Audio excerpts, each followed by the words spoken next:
Listening to audiobooks brings us closer together, and there's no better place to listen than Audible. Audible has the largest selection of audiobooks on the planet, and now Audible members get even more. Exclusive audio fitness programs, audiobooks, and Audible originals with custom-made content. Start a 30-day trial and your first audiobook is free. Go to audible.com/unerased or text unerased to 500-500. That's AUDIBLE.com/unerased or text unerased to 500-500. You can do it with audiobooks. Away offers high-quality luggage in a variety of colors and 4 sizes, designed to be resilient, resourceful, and essential to the way you travel. Away luggage features a TSA-approved combination lock, 4 360-degree spinner wheels, and a patent-pending compression system to help overpackers. Not to mention the carry-on sizes are compliant with all major U.S. airlines.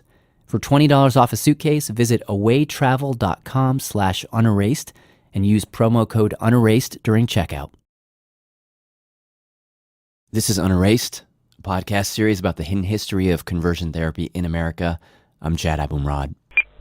I think I heard a bunch of pings. Is that other people joining us? I'm here, Sandy too. Hi. Sandy. Hold on. If I wind up hanging up on everybody, I'll call right back, but I think someone else is calling in. Hold on. One of the things that's been really stark about this series for me is seeing the distance that people sometimes travel. Like at a certain point, you think you know who you are, what you believe, but then some new reality smacks into you, turns your world upside down, and suddenly those old beliefs don't make sense anymore. She's having to take. Why don't you take a little break for a minute? She's having to take a break. Okay, cool. She had to answer another call. Okay. And at that point, you've got a choice to either dig in or to accept that your world is different now and that you've got to be different. Yes, Hi I have guys, earbuds. it's Kat. I'm back. That was our Oklahoma City crew joining the call. Today, a story about a group of women who are all super-powered case studies in this ability to span universes. And the story comes from producer Kat Aaron. To start, can you just tell me your name and who you are? Hello, I'm Liz Dyer. I'm the founder and owner of Serendipity Doodah for Moms. So Liz's story begins about 10 years ago. She and her family, they're living just outside of Dallas. It's her husband, their 2 sons. They're all very active in their local church. I led women's ministry for many years. We volunteered for everything. We went to every service that they had. Our friendships, our social life was all wrapped up in our church life. And in fact, her oldest son, He was going to college at Abilene Christian University to be in full-time ministry. was studying to be a minister. And And one day, in 2006, it's his freshman year, he calls her up and he's excited because this group is coming to campus. let me see. Have you ever heard of a organization called Soul Force? No. Okay. It was started by a man named Mel White. There are hundreds of thousands of mental and physical health workers in this country who are on record as saying this is not a sickness. This is just a variation on creation. This is just Mel White is a clergyman and an author who worked with people like Jerry Falwell, Billy Graham, Pat Robertson. And he started this organization called Soul Force. And they go around to Christian college campuses to let gay Christians know that God loves you. You can be a Christian and you can be gay. Most Christian college campuses won't let them on campus, so they'll just be on the outskirts. So that day on the phone, her son was really excited because this time Abilene College was going to let Soul Force onto campus. He was on the welcome committee. And she was like, why are you so excited? I was a conservative evangelical Christian woman who believed that anyone who was homosexual could only be whole and healthy if they either became heterosexual or lived a life of celibacy. I also feared that my son was gay. And so eventually she just asks him, are you? And I remember he had said to me, if I was gay, it would really upset you, wouldn't it? So he was measuring. He was measuring, yes. And that fall, she asks again. And he tells her outright, "Yes, Mom, I'm gay." How did it strike you? I was angry. I felt like the initial feeling is, oh my gosh, I mean, we've all been living a lie. I don't know my son. I don't know who he is. He's hidden this from me. How have I failed? How has my husband failed? How has our family failed? I mean, just so many emotions. She says it was a short conversation. He was disappointed in my response. That hurt him. I was disappointed in what he told me. I felt hurt. There was tears from both of us. I mean, we didn't stay on the phone. We didn't reconcile anything in that moment. Over the next few months, Liz says his grades dropped. We had limited means. We had always said, if you don't do well, we can't keep you at that school. We were paying full tuition, and private Christian schools are not inexpensive. So we said, with everything going on, you're not doing well, come home. But we also said, we really think you might want to consider changing your major and what you're going to do, because this would be a huge obstacle to go into full-time ministry and be an open gay person. So they pulled him out of college. He was angry because he had to come home. So when he came home that year at Christmas, the next few months were pretty rough. We had lots of kind of loud conversations. She says at one point, she threatened to disown him. I mean, really, I'm telling you, the experience really humbled me. I mean, I stepped down from every leadership position I had in the church almost immediately. Wow. I just felt very disconcerted about what I believed and why. And I just felt like I can't teach, I can't lead if I don't know what I believe. I didn't tell people at first while I was stepping down. I just said I have something personal that I need to deal with. My husband and I, we realized we're going to have to hide this, what we're going through. And so we just decided we're not going to go to church for a while. But we need to figure this out. So she started doing some research. I'm a researcher at heart. Now, I had never really researched this subject much, even though in the back of my mind, I think there had always been a question for many years whether my son was gay. Was your first stop on this sort of research journey to go to the Bible itself? Yes. What gave you that idea? Was it your son prompting you? Yes, my son challenged me. Go and see what the Bible really says. If that's what's, kind of getting in the way here, look for yourself. We don't really have many clues into how the Bible thought about things. You have to pull it out kind of verse by verse. Sister Carol Perry is a nun, a member of the Society of St. Ursula of Tours. So we met Sister Carol in the last episode. She was talking about the story of Job with Garrett Conley. And she's not just a Roman Catholic sister. Sister Carol is a Bible scholar, and she kind of finagled her way into this elite theology program in Rome in the 1950s, in a time when very, very few women were getting that kind of education. That's where I really met the Bible and fell in love with it. We had dogmatic theology, moral theology, missiology, spiritual theology, archaeology. You name the ologies, I have been there. That time in Rome, that was where Sister Carol started to really parse the Bible itself. Not the ideas, but the text. And so I was in my mid-20s. And for me, it was like, wow, where has this been all my life? So the more I studied the Bible, the more I realized that there were human authors working with God's inspiration. These authors, they're people spread over thousands of years, speaking different languages. They come from different cultures. I realized how little I knew and how much there was to know. In any case, after Rome, Sister Carol came up against the same question that Liz would grapple with. It's the early 1990s, and Sister Carol is working in a church in New York City, and there was a debate underway. The minister is a guy named Arthur Caliandro, and he knew that some people in his congregation were gay, and he kind of had to decide, what do I do? Do I openly recognize them or not? And Dr. Caliandro told me, and I am directly referring to him, he's now gone to God in heaven, that he consulted every major Protestant minister in New York City, and every one of them gave him the same answer. Do not touch that issue with a 10-foot pole. You will destroy your church congregation. In the middle of this debate, Sister Carol Perry was asked one day, as a Bible scholar, how should the church think about homosexuality? I mean, I will not tell you how many hours of research went into that talk, because I felt I had to be honest, but I had to be truthful, and it had to be based on fact. What does the Bible say? Not what do I want it to say.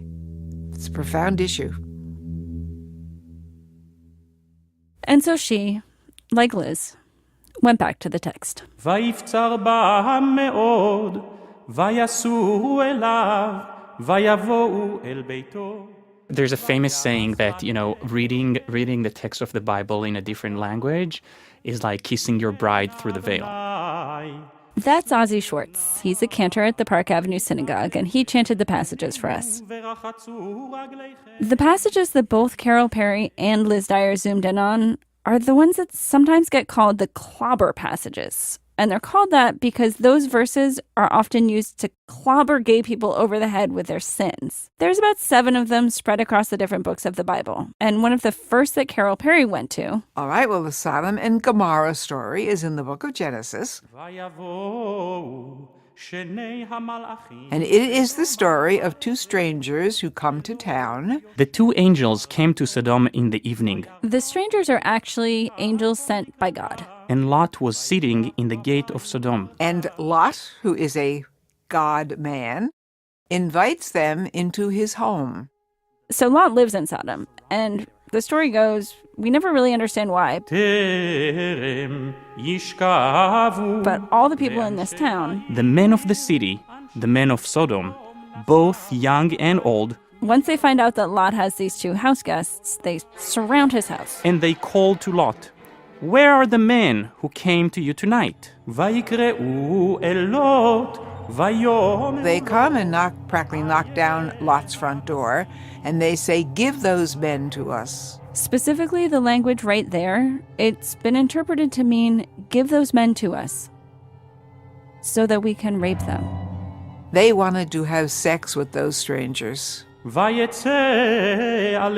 And Lot refuses. Lot went out to the men at the entrance, shut the door after him, and said, "I beg you, my brothers, do not act so wickedly." As the story goes, God is apparently so disgusted by how the townspeople are behaving that after they leave, he tells Lot, "Leave town right now. Take your daughters, take everybody, and go, because this town is going to be destroyed." And sure enough, God then smites the town, wipes it off the map. And so the basic lesson here seems to be the people of Sodom are barbaric gay rapists, and God hates gay people. However, you can't prove it. He says, we're dealing with ancient Hebrew. According to Sister Carol Perry, if you actually read the specific line where the townspeople threaten to rape the angels, all it says is, "Give the men to us. Bring them out to us, that we may know them." Know is the word venede'ah, from the root yada. But what does that mean? What does it mean, so that we may know them? What kind of knowing are we talking about? In biblical literature, that root stands not only for to get to know someone, but to have a sexual relationship with someone. But Carol Perry says, I don't know. They use the very same language, yes, for marriage. Yes, they use it for sex, but they also can use it in the sense of give me a book. I mean, you can't look at that text and just take that English word and say that's what they were going to do. I think that there is really almost no question that the original phrasing is overtly sexual. That's Joel Baden. He's a professor of Hebrew Bible at Yale Divinity School. He disagrees. Everybody who heard that would have known what it meant. I mean, that comes up as a phrase so often in the Bible that we can say things like, know him or know her in the biblical sense. There is a question, though, as to whether or not the issue of homosexuality is, in fact, what's sort of at stake in the story of Sodom at all. I mean, we have come to call it sodomy and call people like that sodomites, but I think it's almost equally clear that homosexuality is not the central driving issue of the story of Sodom. It's a story about hospitality. Joel says that is the main point that the story of Sodom is trying to make. It's not that gay sex is bad. It's that not welcoming people in need is bad. They didn't help the poor and the needy. That was the town's real sin. What they were was jerks, not gay. And another reason to think that is certainly because there's lots of references to Sodom and Gomorrah in the Bible, and there's not a single one of them that makes any allusion to homosexuality. That's an entirely post-biblical spin. In fact, Ezekiel, is condemning Israel and says, your sin is worse than Sodom's sin. And what was Sodom's sin? Arrogance. And so, there's, given the opportunity to say, what's the sin of Sodom? It's not homosexuality, and it never is. So the issue of sexuality in the homosexual sense of the word never appears in any of the Gospels. It just was not an issue for Jesus Christ. Now, if you really want to find something, you could go back before Jesus, like 12 centuries before, to the book of Leviticus in the Old Testament. It's a book of laws. A list of thou shalt nots. When you have insomnia, read the driver's manual. Leviticus 18:22 goes something like, ואת זכר לא תשכב משכבי אישה תועבה היא. You shall not lie with a male as with a woman. It is an abomination. Fairly clear cut. The verse clearly outlaws two men having anal sex. That's what it says. But on the page before, the human being is also told וסרט לנפש לא תיתנו בבשרכם. Not to have tattoos. ובגד כלאיים שעטנז. Not to wear clothing made of more than one kind of fabric. וההנקה והכוח. It also says avoid eating turtles. והחומת. And mole rats. והתנשמת. There's this whole collection of crazy stuff that nobody today is following, really. Joel says if you look at it historically, those passages in Leviticus were written by just one priest. One guy. The same author who says don't have gay sex is the same author who says go ahead and treat your slaves as bad as you want. So So you can't take every verse of the Bible with the same weight. So Sister Carol in New York and Liz Dyer in Texas, they look at the same verses many years apart, and they come to very similar conclusions. There really was not sufficient evidence in Scripture to condemn same-sex relationships. Liz says as soon as she realized that, something in her began to shift. Okay, well, it's not black and white. And I know my kid, right? That's a powerful combination. It's 2007, and the internet is just exploding. Blogging is a big thing. Everybody has a blog. So Liz decides, I'm going to start a blog of my own, share her story, put it out in the world. But what happened, she says, is that within months, she started getting these emails from women all over the country. She turns the blog into a Facebook group, and at first there's just a few dozen members. And then there's a couple hundred, and then over the years, it turned into a few thousand. And they start to call themselves the Mama Bears. And this brings me back to that conference call. He almost. Uh-oh. Something happened. Which was so hard to organize. On the call, we had 5 women from all different corners of the country. I'll go ahead while she's reconnecting if you want me to. Sure, please. Kimberly Shapley, Shappley. Kimberly lives in Austin, Texas, and she joined the group in 2017. It took me forever to even get in the mom group because I was so far right, ultra-conservative Tea Partier that trying to get vetted and approved to get in the mom group was hard because they all thought I was a troll. You have to understand, I was radically far right. Yeah, we took a vote. We were going to kick you out, but we didn't. Yeah, right? No, we didn't. That's a lie. But I would get in the group and I would just scroll through the news feed of all the things that were posted by the other moms.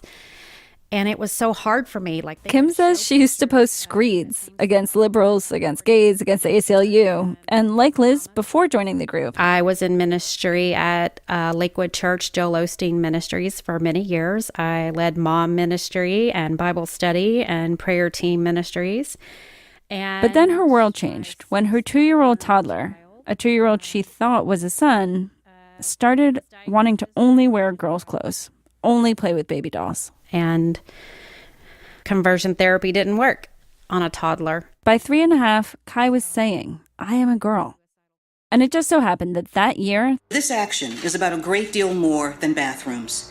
This is about the dignity and the respect that we accord our fellow citizens.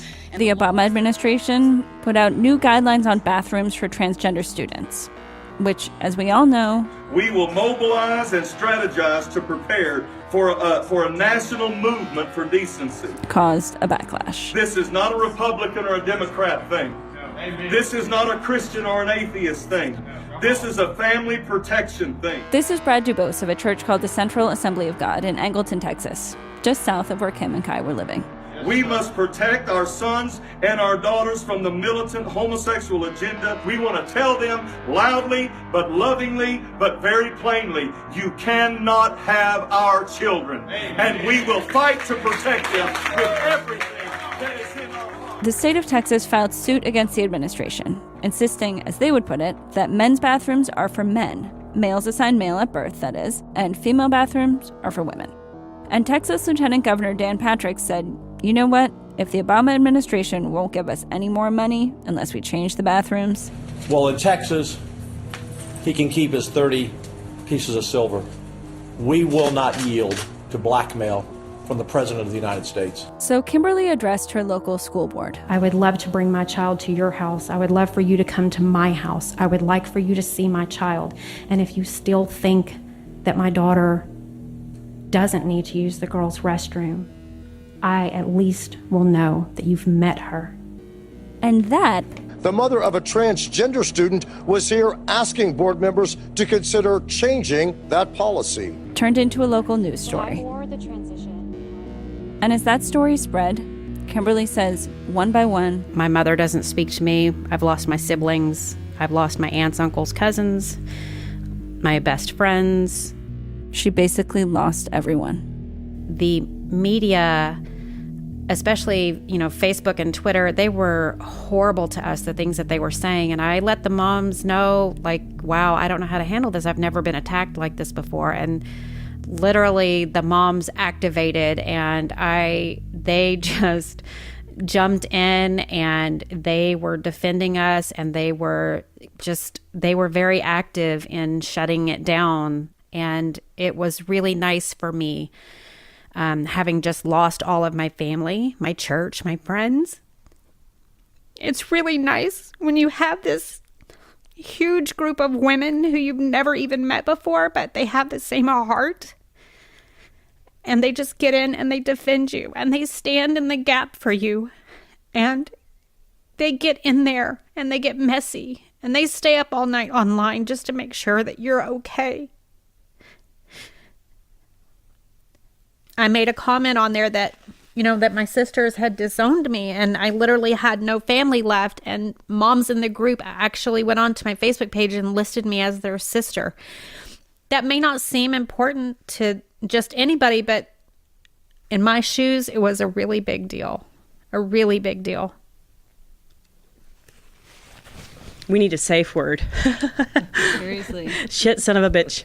You're going to cut that out.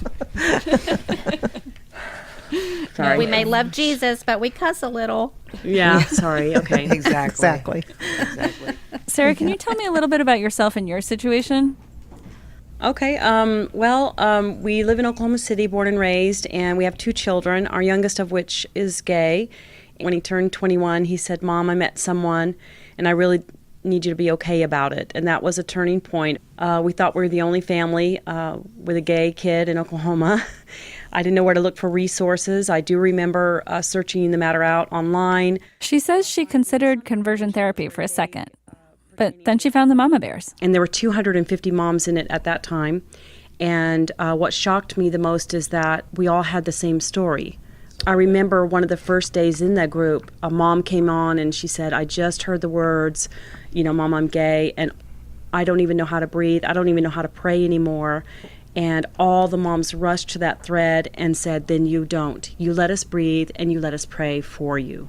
And what I love about the group also is that it helps us find our voice.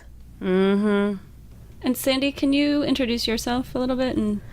talk Hi. about how you came to the group? Yeah. So I'm Sandy Van Dyne, Vandyne, 2 words.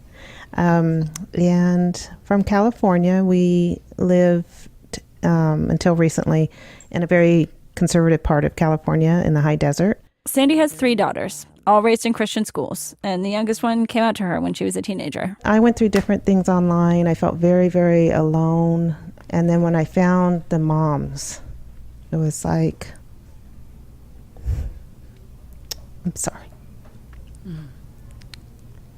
That was life-changing. And it's just a truly anointed space. Mm-hmm. Who's that mm-hmm-ing?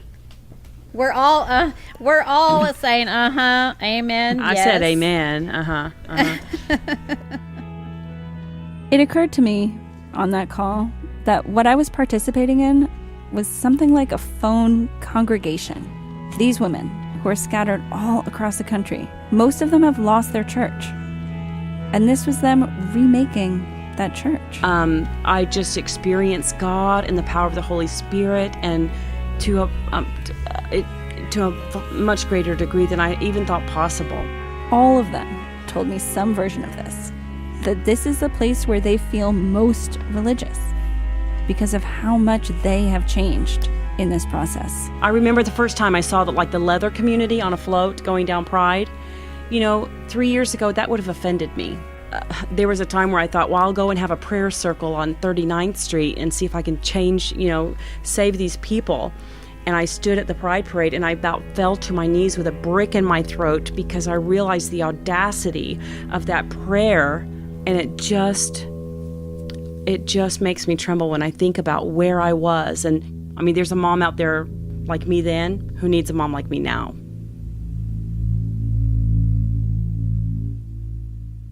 Just to jump in for a second, it turns out that thing that Sarah just said about moms in need finding each other, we sort of witnessed firsthand that is happening right now a lot.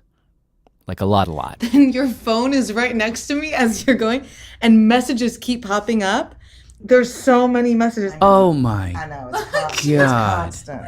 It is. That's why I say my email is my monster. A few weeks ago, as Kat was working on the story, producer Shima Oliai and I happened to be in Dallas, and we got to meet up with Liz. And we actually had to stop the interview because her phone was just blowing up with messages from the group. Jesus, that's got to be 50 messages just in the time we've been talking.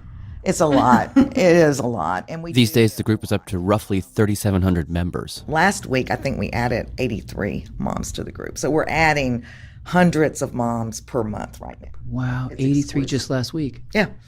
Is it just Christians or is it? No, it's not just Christians, but it is a lot of Christians. Liz showed us a little bit of what happens in the group. There's a lot of sharing of pictures, swapping of jokes, asking of questions like, hey, my transgender kid says they want this thing called a packer. What is a packer? Where do I get that? So a packer's a thing that trans men might use to put in their pants to recreate the bulge. There you go. But what is interesting about watching Liz click through the Mama Bears Facebook group is that as you scroll down the page, what you notice is that every so often you will see these bat calls for help. Oh, this one's interesting. Let me tell you a little bit about this. Dear Mama Bears, there's a young 21-year-old gay man in Orange County, California, in desperate need of some Mama Bear love and attention. And the young man is from a Muslim family who recently moved to the U.S. If you take on being his Mama Bear, it would be very important that you hold respect for and interest in both his religion and country of origin. I saw some replies to that. Did Mama Bear step up? Well, that was only posted about a week ago. One mom says, I have a friend that's Muslim who might be a good resource. And then she says, that'd be great. Let me clarify, he's not looking for a Muslim Mama Bear, but I wanted to make sure whoever reached out to him would not carry bias. And then a woman says, I'm 100% Lebanese. I'd be willing to be a Mama Bear from afar. One says, I'm in Orange County. I'm not sure if I'd be the best fit overall, but I'm here to lend a hand. And then a lot of this stuff gets taken offline. It starts to become very personal. Yeah, understandable. Coming up, things do get personal and very offline. Thank you guys so much. Thank you. Thank you. Thank you so much. Hey, thanks, Sandy and Kimberly and Sarah for getting on today.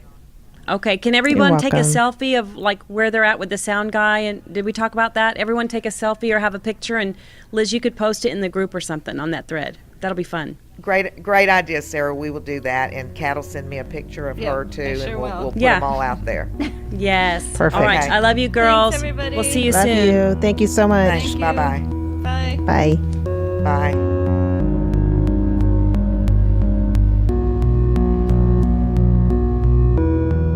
I'm Jad Abumrad. Unerased will continue after the break.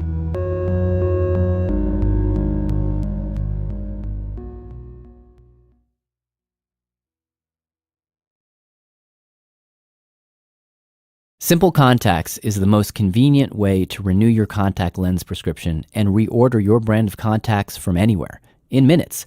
To renew your prescription with Simple Contacts, all you need is your current contacts, an internet connection, and 10 feet of space. The doctor's office is now wherever you are. After you take the 5-minute Simple Contacts vision test online, it'll be reviewed by a licensed doctor and you'll receive a renewed prescription to reorder your contacts. No more appointments, no more waiting rooms, no more overpaying. Simple Contacts has all the brands and types of lenses you're familiar with, so you never have to shop around to find your lenses at the best price. The vision test is only $20 and standard shipping is free. This isn't a replacement for your periodic full eye health exam. You still need those occasionally, but it is the most convenient way to renew a prescription and reorder your contacts if your vision hasn't changed. To get $20 off your first order of contacts, go to simplecontacts.com/unerased or enter unerased at checkout.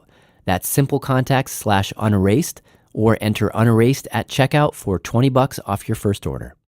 As your family is getting back into the swing of school schedules, let HelloFresh take the guesswork out of meals week after week. With 3 plans to choose from, classic, veggie, and family, HelloFresh's meal kits make dinner easy, even amidst the after-school chaos. No more having to plan, spend money on takeout, or worry about gathering ingredients. Not to mention, the easy-to-follow recipes and pre-measured ingredients are all delivered right to your door in recyclable, insulated packaging, which comes in handy on those hectic school nights when your to-do list is a mile long or you're busy chauffeuring the kids to practices and study groups. There's even a one-pot recipes for maximum flavor with minimal cleanup. So you can get that time back to do more of what you love. I love HelloFresh personally because it makes my Sunday meal prep process so much easier. Instead of spending hours at the grocery store, figuring out what I need for a recipe, and then dragging it all back home to make that recipe, all of the ingredients come to me in pre-portioned packages with a clear recipe, and I'm able to make something from my home that's good for my family, and it doesn't take up my entire day.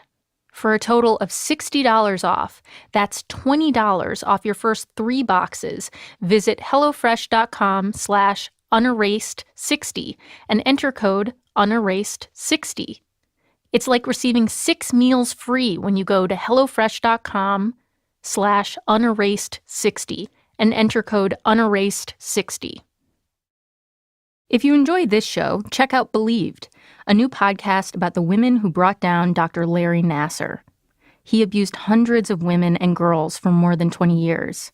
The hosts, Kate Wells and Lindsay Smith, show you how Nassar got away from parents, police, and powerful institutions. Because once you know that, you'll understand how they missed it and how you might have missed it too. Believed, a new limited-run podcast from Michigan Radio and NPR. Subscribe now at Apple Podcasts or wherever you get your podcasts. We're back. This is Unerased. I'm Jad Abumrad. So here's what happened. As we were wrapping up production on the series and on this piece, we got a text from Liz Dyer, mama of the Mama Bears, who told us the Mama Bears had just gotten a bat call from North Carolina. Winston-Salem, North Carolina, at Tanglewood Park. From 2 young women there who need help. Can you introduce yourselves, your names? I'm Kelsey. I'm a dog trainer. I'm Joanna Newcomer, police officer. We are brides. Yep, we gonna get married. I'm glad you're hitting each other while while you announce that you're getting married. That's great. Okay, so here's the story. Producer Shima Oliaya takes from here. So Kelsey and Joanna, they're mid-late 20s. They met about 2 years ago. We met on a dating website. We went on a date. And then another date. Just kept going on more dates, movies and stuff. Dog stuff, lots of dog stuff. We love dogs. And then it got serious. And then they were faced with the age-old question, compounded in this case. How do we tell our parents? Were you guys both open with your parents about it, or? So I came out in like 6th grade.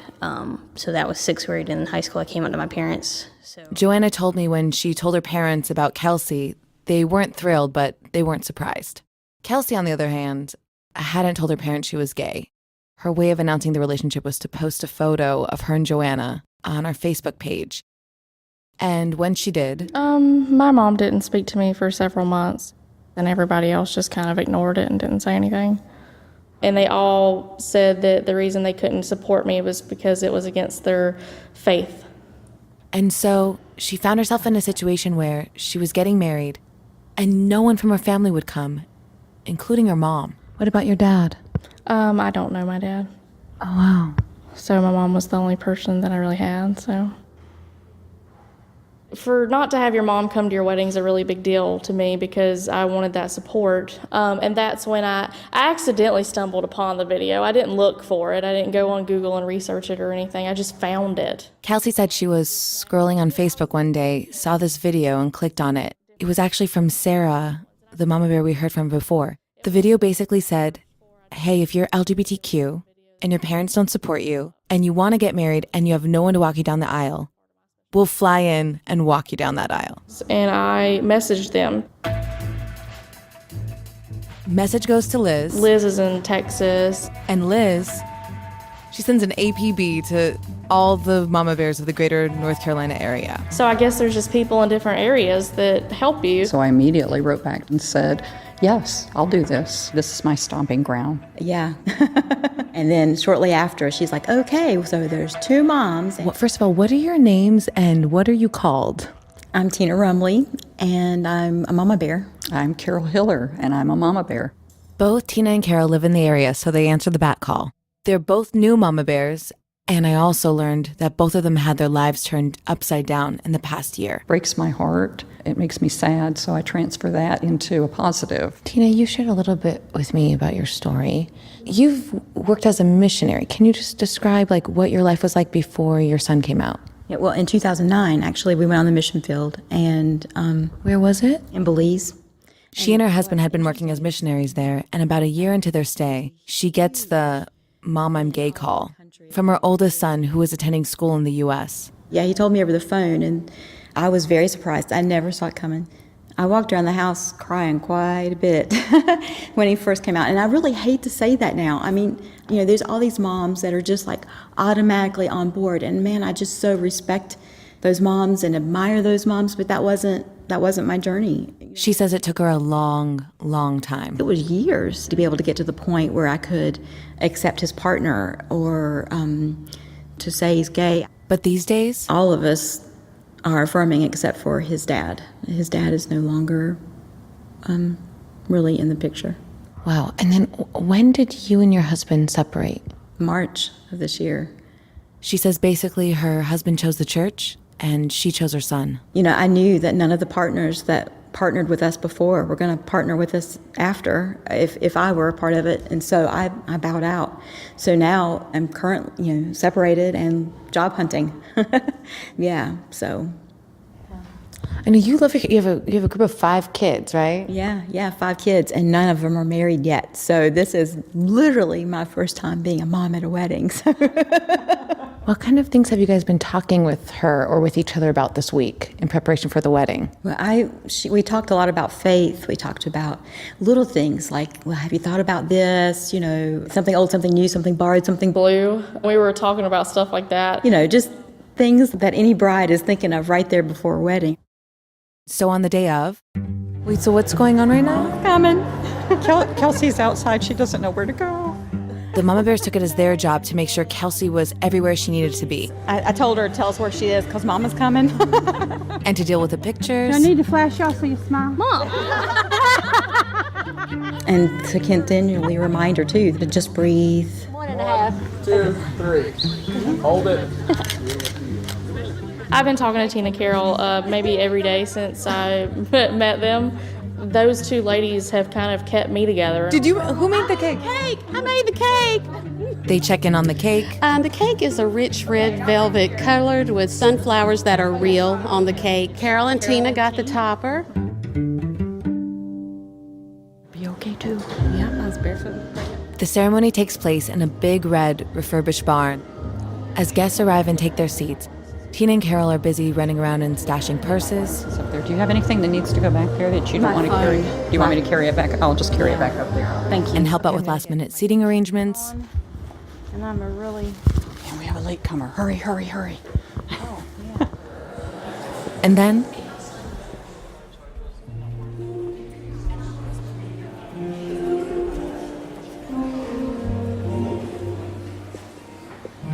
they walk Kelsey down the aisle.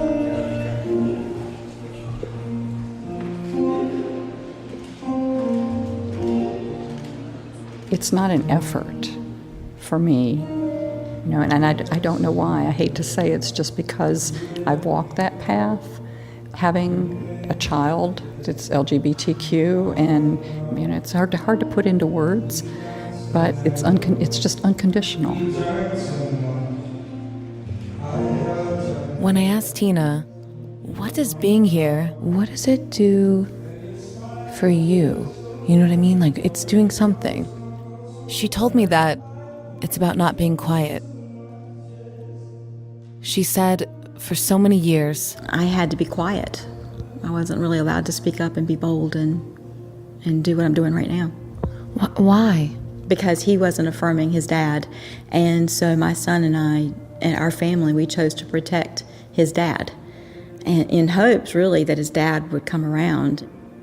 And he chose not to. She said she regrets all the time that she had to keep it a secret.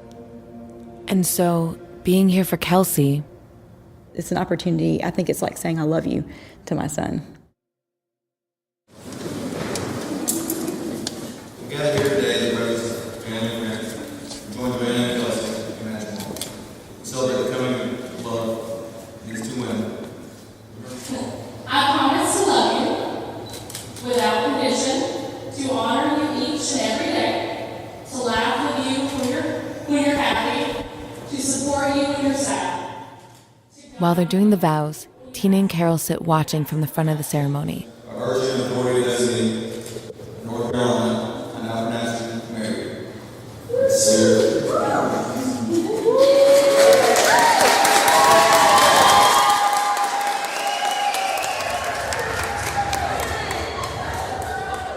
And they're still there later at the dinner in the big barn, while the twinkly lights are on. Hey, y'all, can I have your attention for just a second, please? We'd like to give a toast or two, but I wanted to say, I'm sure you guys know that Kelsey can understand loving like us mama bears do. Kelsey, I fully recognize and identify with your compassionate heart. When I was talking with you this week, I was so struck by how 1 Corinthians 13 is so evident in you. Love is patient and kind. It isn't self-seeking or rude. It means more to me that strangers support us than someone that knows us, because they don't have to be like that. They choose to be like that. My turn. Raise your glasses, please. What a beautiful and realistic example of love. May you someday in the very, very distant future. They don't feel like strangers. They feel like family. They've made themselves feel like family. And thank you for letting us be part of this today.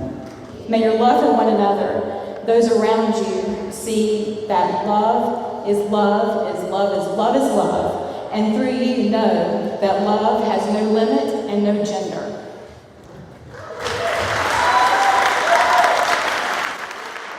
All right, so for the first dance, as a married couple, She Keeps Me Warm.